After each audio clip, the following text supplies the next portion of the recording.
안녕하십니까? 모든 이들의 행복을 바라는 낭독 채널 행복 낭독입니다. 오늘도 저와 함께 하시는 분들의 행복에 저의 낭독이 도움이 되기를 바랍니다. 오늘 함께 나눌 이야기는 데일 카네기의 성공 대화론 제6장 성공적인 연설을 위한 필수 요건을 함께 살펴보겠습니다. 어떤 사람이든 자신이 시작한 일은 잘 마쳐지기를 바라겠죠. 누구나 자신이 착수한 일은 성공적으로 이루어지기를 바랄 겁니다. 마찬가지로 대중 앞에서 이야기를 한다든지 사업성의 누구를 만나서 우리가 이야기할 기회가 있었을 때 그런 이야기들도 좋은 결과를 내기를 저희는 바랄 겁니다. 성공적인 연설을 위해서 어떤 필수 요건이 있는지 데일 카네기의 이야기를 한번 들어보겠습니다. 잠시 시간 내주셔서 구독, 좋아요, 알림 설정 해주시면 감사하겠습니다. 그럼 낭독 시작하겠습니다. 이 글을 쓰는 지금 1월 5일은 어니스트 세클턴 경의 추도일이다. 그는 그 이름도 유명한 퀘스트호를 타고 남극 대륙으로 탐험을 가던 중 세상을 떴다. 퀘스트호에 오를 때 가장 먼저 눈에 띄는 것은 다음과 같은 글이 새겨진 동판이다. 만일 꿈을 갖더라도 그 꿈의 노예가 되지 않을 수 있다면, 생각을 하더라도 그 생각 자체를 목표로 여기지 않을 수 있다면, 성공과 실패를 함께 맞이할 수 있다면, 그러고도 그 두 가지 거짓을 똑같이 대할 수 있다면, 마음과 신경과 근육은 이미 오래전에 쇠약해졌지만 만일 그 모든 것을 쥐어짜서라도 사용할 수 있다면, 그래서 견뎌내자고 하는 의지 외에는 아무것도 남지 않았어도 결국 견뎌낸다면, 만일 무정하게 지나가는 1분이라는 시간을 6초씩 뛰는 달리기로 채울 수 있다면, 온 세상과 그 안의 만물이 너의 것이 될 것이며, 무엇보다도 그때 비로소 남자가 된단다, 내 아들아. 셰클턴은 이 시를 퀘스트호 정신이라고 불렀다. 그리고 남극으로 출발하는 사람이건 대중연설로 누군가의 신뢰를 획득하려고 하는 사람이건 그 사람이 갖춰야 할 정신이 바로 이런 정신임은 두말할 나위가 없다. 하지만 유감스럽게도 대중연설을 배우기 시작한 사람들이 모두 이런 정신을 갖고 있지는 않다는 사실을 지적해야 하겠다. 수년 전 교육 사업을 막 시작했을 때 나는 다양한 종류의 야간학교에 등록한 사람들 중 목표에 도달하기도 전에 중도에 지쳐서 포기하고 마는 사람이 무척이나 많다는 사실을 발견하고는 깜짝 놀랐다. 그리고 그런 사람들이 놀랄 정도로 많았기 때문에 너무나 가슴이 아팠다. 인간 본성에 관한 슬픈 예증이 아닐 수 없다.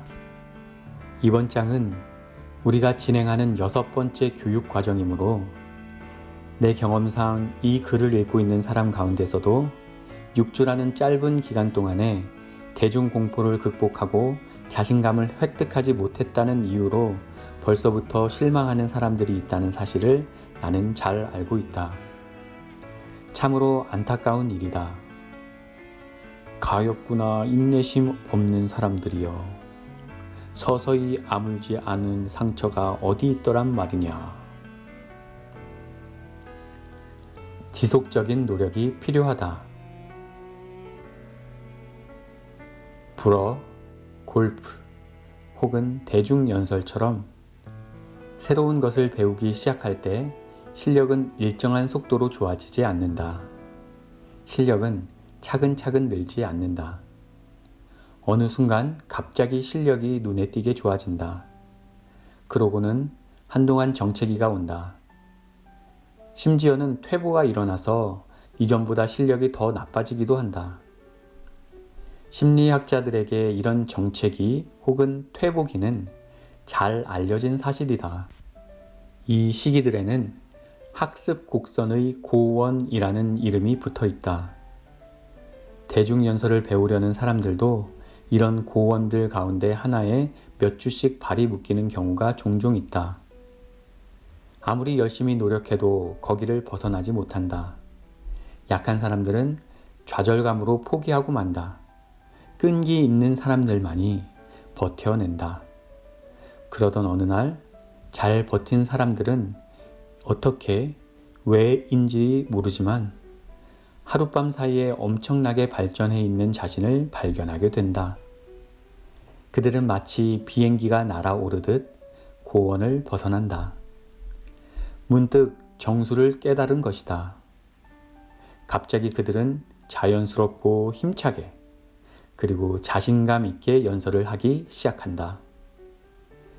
이미 다른 곳에서도 살펴본 대로 여러분은 청중들 앞에 서는 처음 몇 분간 일종의 순간적인 두려움이나 공포 혹은 정신적 불안감을 매번 느낄지도 모른다.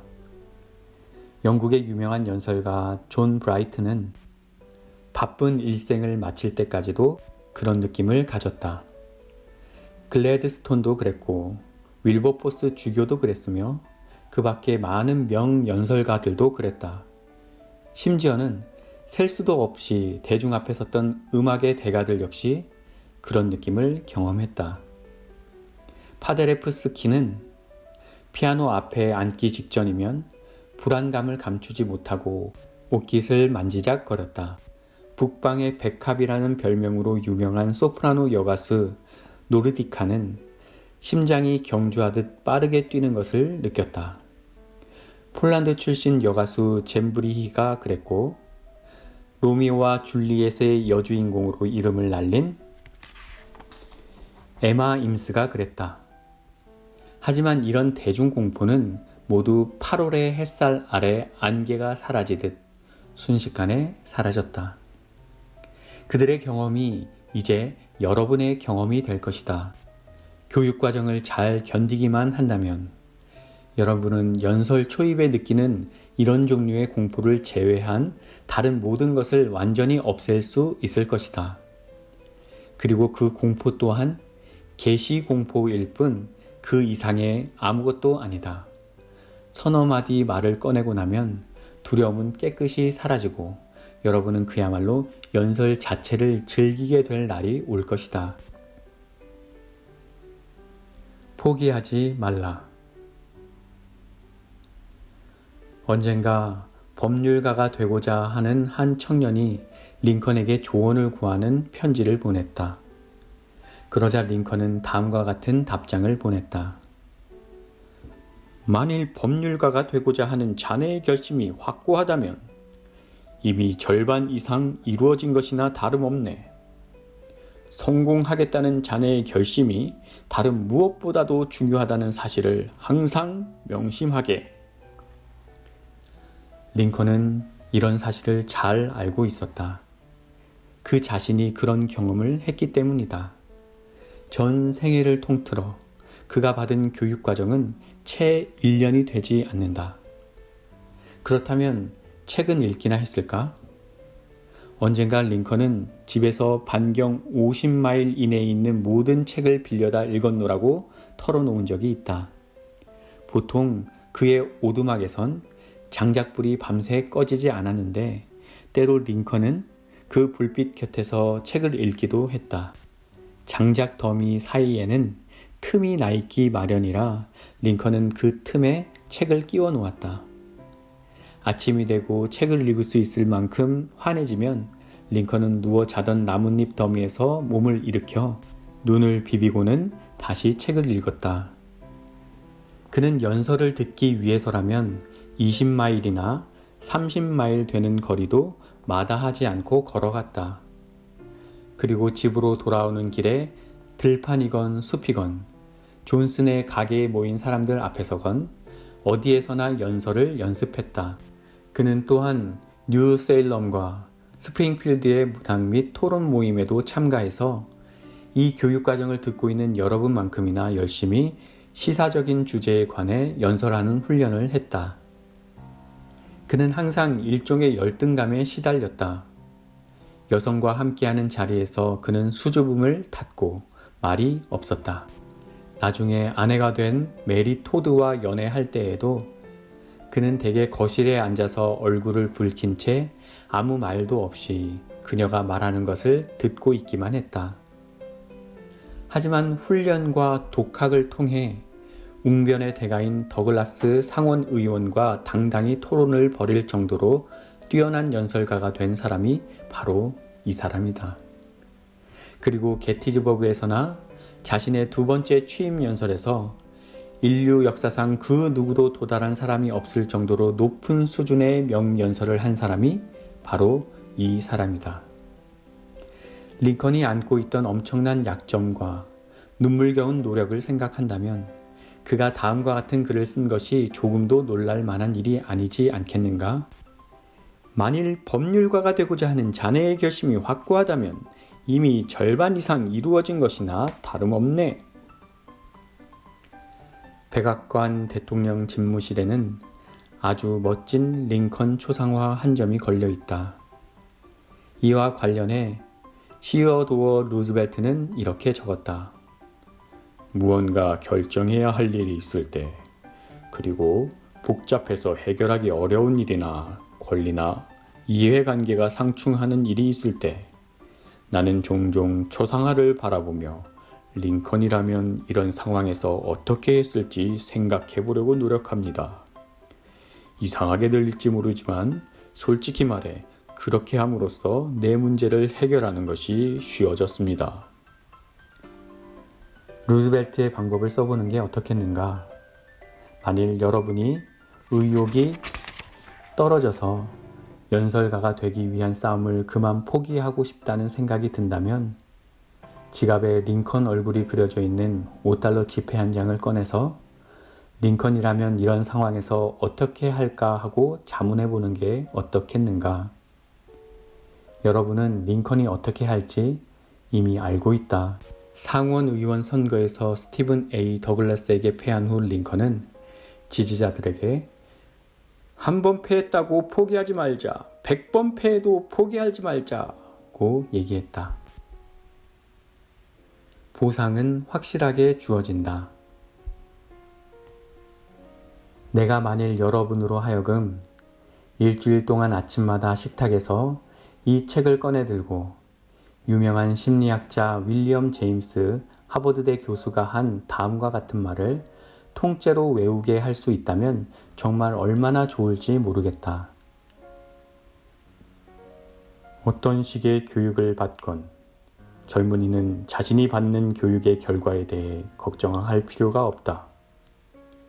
하루하루 매 시간을 충실히 공부하며 바쁘게 보내기만 한다면 결과에 대해서는 신경 쓰지 않아도 된다. 어느 화창한 날 아침, 눈을 떠보면 그는 분명 자신이 어떤 전공을 선택했건 그 분야에 있는 자신의 동료보다 훨씬 실력 있는 사람이 되어 있음을 발견하게 될 것이기 때문이다. 저명한 제임스 교수의 얘기를 빌려 나는 이렇게 말하고 싶다. 만일 여러분이 이 교육과정을 열성적으로 성실하게 잘 따라오고 올바른 방식으로 훈련을 한다면 어느 날 아침 여러분은 분명 자신이 지역사회나 모임에서 뛰어난 연설가가 되어 있다는 사실을 발견하게 될 것임을 확실히 믿어도 된다고. 여러분은 이 말을 허황된 얘기로 여길지도 모르지만 이 말은 공리만큼이나 맞는 말이다. 물론 예외는 있다. 지성과 인격 면에서 남보다 떨어지고 남에게 얘기할 만한 게 하나도 없는 사람이 데니얼 웹스터 같은 명연설가가 되기는 어려울 것이다. 하지만 상식적인 수준에서라면 앞에서 말한 말은 정확한 말이다. 구체적인 사례를 들어 설명하겠다. 트렌턴에서 대중연설 강좌 수료를 기념하기 위해 파티가 열렸는데 그 자리에 뉴저지주 지사였던 스톡스가 참가했다. 그는 그날 저녁 그 강좌의 수강생들이 하는 연설을 듣고는 워싱턴에 있는 상원이나 하원에서 들었던 연설에 조금도 뒤처지지 않는다고 말했다. 그날 트렌턴에서 연설을 한 사람들은 몇 달 전만 해도 대중공포로 말문이 막혀서 한마디도 꺼내지 못하던 비즈니스맨들이었다. 뉴저지주의 그 사람들은 키케로처럼 대웅병가의 자질을 가진 사람들이 아니라 미국 도시 어디에서나 찾아볼 수 있는 평범한 비즈니스맨들이었다. 하지만 이들은 어느 날 아침 문득 눈을 뜨고는 자신들이 그 지역에서 가장 뛰어난 연설가가 되어 있음을 발견했다. 여러분이 연설가로 대성할 수 있느냐 없느냐 하는 것은 전적으로 다음 두 가지에 달려 있다. 하나는 여러분의 타고난 재능이고 다른 하나는 여러분이 얼마나 깊고 강렬한 욕망을 갖고 있느냐 하는 점이다. 제임스 교수는 이렇게 말했다. 거의 모든 세상사에서 당신을 구원하는 것은 당신 자신이 그 일에 쏟는 열정이다. 당신이 어떤 결과를 충분하게 원하기만 하면 거의 확실하게 그 결과를 획득할 수 있다. 부자가 되기를 원하면 부자가 될 수 있고 학식이 있는 사람이 되기를 원하면 학식이 있는 사람이 될 수 있으며 선한 사람이 되기를 원하면 선한 사람이 될 수 있다. 다만 그러기 위해서는 그 일만을 전적으로 원하고 그 일과 양립할 수 없는 다른 수많은 일들을 동시에 똑같이 갈망해서는 안 된다. 제임스 교수가 다음처럼 덧붙였다 해도 그의 말의 진실성에는 아무런 차이가 없었을 것이다. 당신이 자신에 찬 대중연설가가 되기를 원한다면 충분히 그렇게 될 수 있다. 다만 진정으로 그렇게 되기를 원해야 한다. 나는 지금까지 말 그대로 수천 명의 사람들이 대중 앞에서 연설할 수 있는 자신감과 능력을 갖기 위해 노력하는 것을 주의 깊게 지켜보았다. 뜻을 이룬 사람들 가운데 비상한 재능을 가진 사람은 아주 소수에 불과했다. 대부분의 사람들은 여러분이 주변에서 흔히 볼 수 있는 평범한 비즈니스맨들이었다.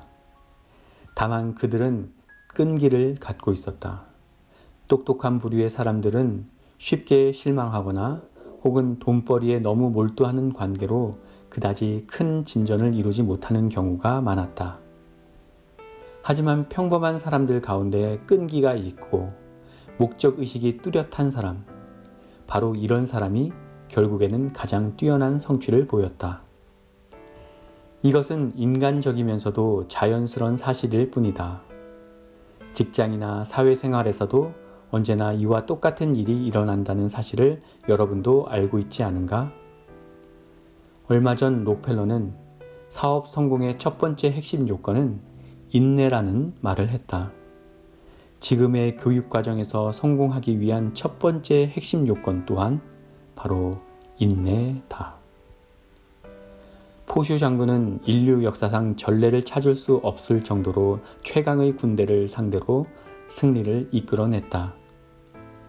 그는 자신에게 장점이 있다면 그것은 결코 좌절하지 않는 것, 그것뿐이라고 단언했다. 1914년 프랑스가 마른 지방으로 후퇴하자 조르프 사령관은 200만의 대군을 운영하고 있던 휘하 장군들에게 후퇴를 멈추고 공세를 취하라는 명령을 내렸다. 인류 역사의 획을 긋는 전투 가운데 하나인 이 마른 전투가 이틀째 치열하게 벌어지고 있을 때 조르프 사령관의 본진을 맡고 있던 포슈 장군이 사령관에게 전문을 보냈다. 전쟁사에서 가장 유명한 전문 가운데 하나였다. 중앙 무너짐, 우익 후퇴함, 절호의 상황, 공격하겠음. 그 공격이 파리를 구했다.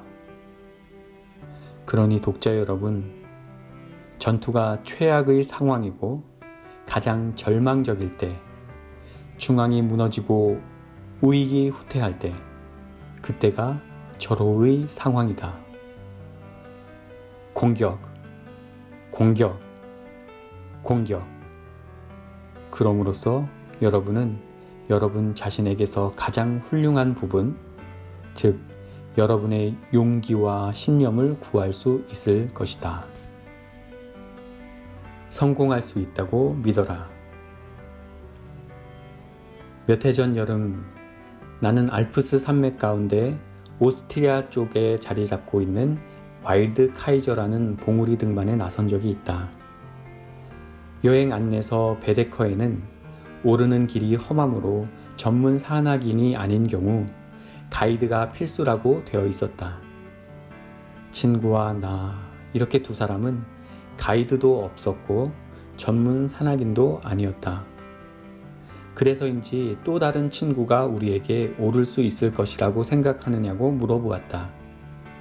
그에 대한 우리의 대답은 이랬다. 물론이라네. 그가 다시 물었다.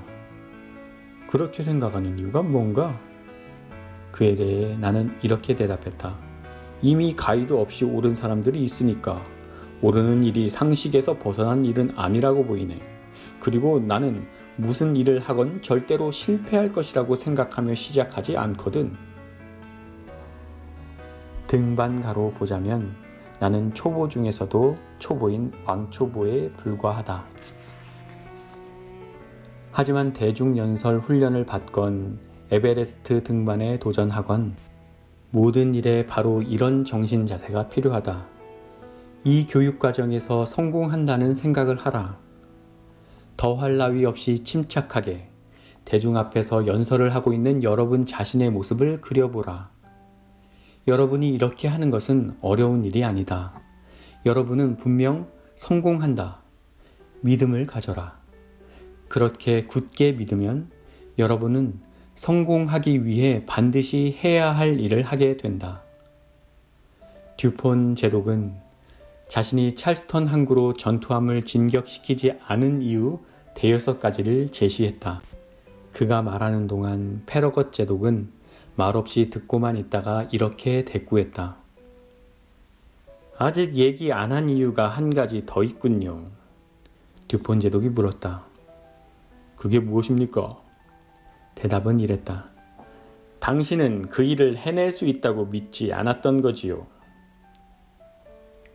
대중연설 강좌를 수강함으로써 대부분의 사람들이 얻는 가장 소중한 수확은 자신감과 자신의 성취 능력에 대한 믿음이 커진다는 점이다.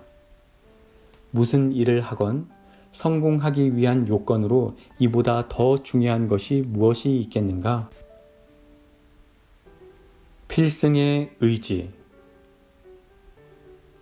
아래는 엘버트 허버드의 현명한 조언으로 독자 여러분에게 꼭 소개하고 싶은 마음에서 여기에 인용한다. 보통의 사람이 이 안에 담긴 지혜를 생활 속에 실천한다면 더 행복해지고 더 부유하게 될 것이다. 문을 나설 때는 턱을 당기고 고개를 들고 숨을 크게 들이마셔라. 햇살을 만끽하라. 웃는 얼굴로 친구를 반기고 내미는 손에는 마음을 담아라. 오해받을까 두려워 말고 적을 염려하며 시간 낭비하지 말라. 하고 싶은 일을 가슴속에 명확히 담기 위해 노력하라. 그러면 헤매는 일 없이 목표를 향해 곧장 나아갈 수 있을 것이다. 자신이 하고 싶은 원대하고 빛나는 일에 대한 포부를 품으라.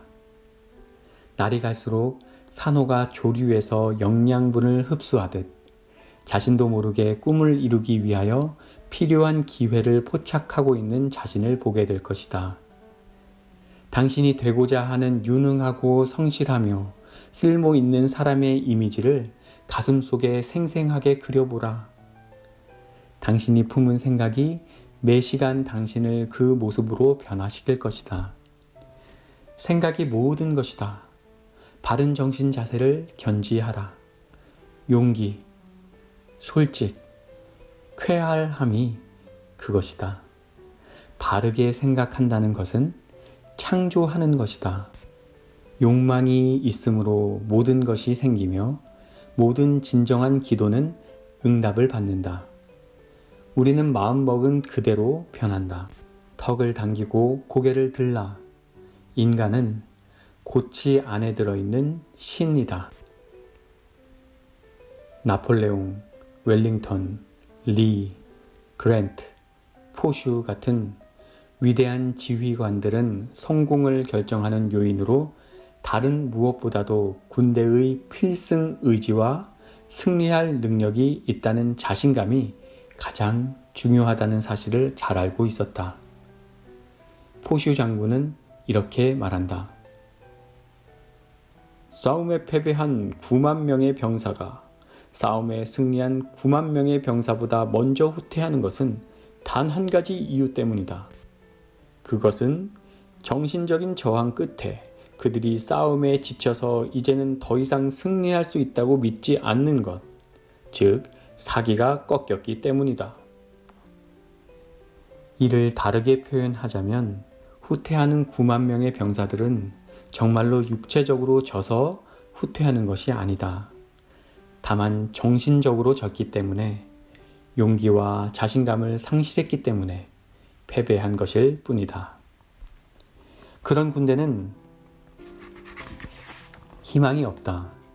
그런 사람 또한 인생에 희망이 없다. 미 해군의 유명한 군목인 프레이저 목사는 제1차 세계대전 당시 군목으로 근무하겠다고 지원한 사람들에 대해 면접을 실시했다. 그에게 해군 군목으로 성공하기 위해서 어떤 필수 요건이 있느냐고 물었더니 그는 다음과 같은 4G로 대답했다. 은총, 적극성, 끈기, 용기. 이것들은 대중연설에서 성공하기 위해서도 필수적인 항목들이다. 이것들을 여러분의 모토로 삼아라. 로버트 서비스가 지은 다음과 같은 시를 여러분의 투쟁가로 삼아라. 포기하지 말라. 숲에서 길을 잃고 어린아이처럼 두려움에 떨 때, 죽음이 코앞에 다가왔을 때, 종기라도 난 듯이 괴로워 견딜 수 없을 때, 쉬운 일은 방아쇠를 당기는 것, 죽는 것. 하지만 남자의 기백은 말한다. 악착같이 싸워라. 방종이란 있을 수 없다. 굶주리고 비통할 때, 끝장내는 것은 쉬운 일. 어려운 것은 아침이 올 때까지도 죽도록 싸우는 것. 너는 이제 사는 일에 지치고 말았구나. 그건 창피한 일이지. 너는 젊고 씩씩하고 영리하다. 끔찍하게도 고생했네. 안다. 하지만 훌쩍거리지 말라. 기운내서 죽도록 싸워라. 승리하는 길은 끝까지 노력하는 길뿐. 그러니 친구여, 절대 움츠러들지 말라. 용기를 내라. 그만두는 것은 쉬운 일. 어려운 것은 당당하게 버티는 것. 맞아 쓰러질 때 비명을 지르고 죽는 것은 쉬운 일. 꽁무니를 빼는 것도, 납작 엎드리는 것도 쉬운 일. 하지만 희망이 보이지 않더라도 싸우고 또 싸워라. 진짜로 산다는 건 바로 이런 것이 아니겠는가. 피 튀기는 승부에서 내려올 때마다 깨지고 얻어터지고 상처 입을지라도 다시 한번 붙어라. 죽는 것은 쉬운 일. 어려운 것은 계속 살아가는 것. 데일 카네기의 성공 대화론 제6장 성공적인 연설을 위한 필수 조건을 여기까지 함께 읽었습니다. 수천 명의 평범한 사람들을 성공적인 연설가로 만들어냈던 데일 카네기의 경험에서 나오는 자신감이 저에게 참 용기가 됩니다. 그 핵심은 열정과 용기, 즉 포기하지만 않는다면 저 같은 평범한 사람도 사람들 앞에서 이야기하는 것을 즐길 날이 올 것이라고 보증합니다.